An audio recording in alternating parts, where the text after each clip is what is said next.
ಸ್ನೇಹಿತರೆ ಎಲ್ಲರಿಗೂ ನಮಸ್ಕಾರ.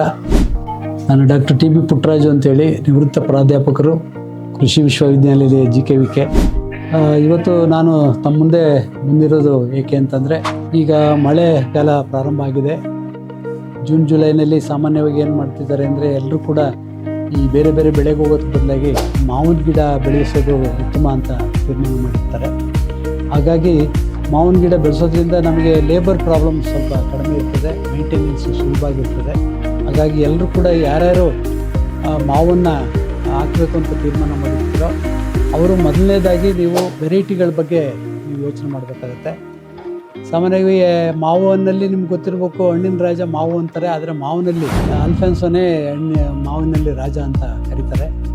ಈಗ ನಿಮಗೆ ಭಾಳ ಸುಲಭವಾಗಿ ಚೆನ್ನಾಗಿ ಬೆಳೆಯುವಂಥವು, ಸುಲಭವಾಗಿ ಸಿಕ್ಕುವಂಥವು ಅಂತಂದರೆ, ಒಂದು ಬಾದಾಮಿ, ಇನ್ನೊಂದು ಮಲ್ಲಿಕ ಸಿಗುತ್ತೆ.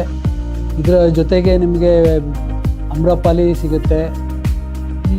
ಈ ಥರ ಕೆಲವು ವೆರೈಟಿಗಳನ್ನು ನೀವು ಸೆಲೆಕ್ಟ್ ಮಾಡಿಕೊಂಡು ಒಂದೇ ವೆರೈಟಿಗೆ ಹೋಗೋದಕ್ಕೆ ಬದಲಾಗಿ ಹಲವಾರು ವೆರೈಟಿಗಳನ್ನ ನೀವು ಹಾಕ್ಕೊಂಡಾಗ ಅದರಿಂದ ಮಾರುಕಟ್ಟೆಗೆ ನಮಗೆ ಸುಲಭ ಆಗ್ತದೆ. ಹೆಚ್ಚಿಗೆ ತಳಿಗಳು ನಿಮ್ಮ ಹತ್ರ ಇದ್ದರೆ ಜನ ಬಂದು ತೊಗೊಳ್ಳೋಕ್ಕೆ ಅದು ಅನುಕೂಲ ಆಗ್ತದೆ. ಹಾಗಾಗಿ ಈಗ ಉದಾಹರಣೆಗೆ ನೀವೀಗ ಮಾವನ್ನು ಹಾಕೋ ತೀರ್ಮಾನ ಮಾಡಿರ್ತೀರಿ. ಇದರಲ್ಲಿ ಸಾಮಾನ್ಯವಾಗಿ ಒಂದು 20 ಅಡಿ ಕೊಡ್ತಾರೆ, 30 ಅಡಿ ಕೊಡ್ತಾರೆ, 35 ಅಡಿ ಕೊಡ್ತಾರೆ. ಈಗ ಈ ಅಂತರದಲ್ಲಿ ನೀವು ಒಂದು 45 ಅಡಿ ಟ್ಯೂಬ್ನಷ್ಟು ಒಂದೂವರೆ ಅಡಿ ಅಷ್ಟು ಆಳ ಬಿಟ್ಟನ್ನು ನೀವು ಓಪನ್ ಮಾಡ್ಕೋಬೇಕು. ಓಪನ್ ಮಾಡಿ ಅದಕ್ಕೆ ಸಮ ಪ್ರಮಾಣದಲ್ಲಿ ಒಂದಿಷ್ಟು ಮರಳು ಮತ್ತು ಕೊಟ್ಟಿಗೆ ಗೊಬ್ಬರ ಮಿಕ್ಸನ್ ಮಾಡಿ ಅದಕ್ಕೆ ಈಗಲೇ ಹಾಕಿ ಒಂದು 15 ದಿವಸ ಅದನ್ನು ನೀವು ಬಿಡಬೇಕಾಗುತ್ತೆ. ಇದ್ರ ಜೊತೆಗೆ ಸುಮಾರು ಒಂದು ಅರ್ಧ kg ಬೇವಿನ ಹಿಂಡಿಯನ್ನು ನೀವು ಹಾಕಿ ಸುಮಾರು 15 ದಿವಸ ನೀವು ಬಿಟ್ಟ ನಂತರ ಅದಕ್ಕೆ ಆ ಗುಂಡಿ ಈಗ ಗಿಡ ನೆಡೋದಕ್ಕೆ ತಯಾರಾಗ್ತದೆ.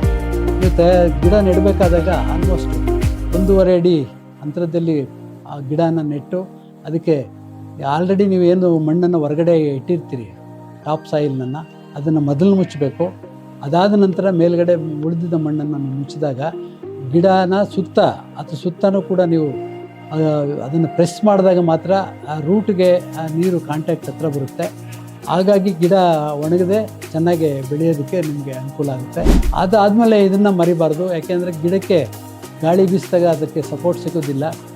ಅದಕ್ಕೆ ನೀವೇನು ಮಾಡಬೇಕು ಅಂದರೆ, ಒಂದು ಸ್ಟೇಕಿಂಗನ್ನು ಕೊಡಬೇಕು. ಸ್ಟೇಕಿಂಗ್ ಕೊಟ್ಟಾಗ ಅದಕ್ಕೆ ಸರಿಯಾದ ರೀತಿಯಲ್ಲಿ ಕಟ್ಟಿದಾಗ ಮಾತ್ರ ಅದು ಫರ್ಮಾಗಿ ನಿಂತ್ಕೊಳ್ಳುತ್ತೆ.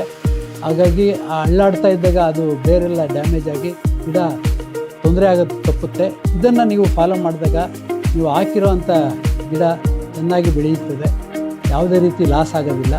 ಇದನ್ನು ದಯವಿಟ್ಟು ಎಲ್ಲರೂ ಈಗ ಯಾರ್ಯಾರು ಮಾವಿನ ಗಿಡ ನೆಡ್ತಿರೋ ಅದನ್ನು ದಯವಿಟ್ಟು ಫಾಲೋ ಮಾಡಬೇಕು ಅಂತ ನಾನು ಈ ಮೂಲಕ ನಮ್ಮಲ್ಲಿ ವಿನಂತಿಸ್ಕೊಳ್ತೇನೆ. ನಮಸ್ಕಾರ.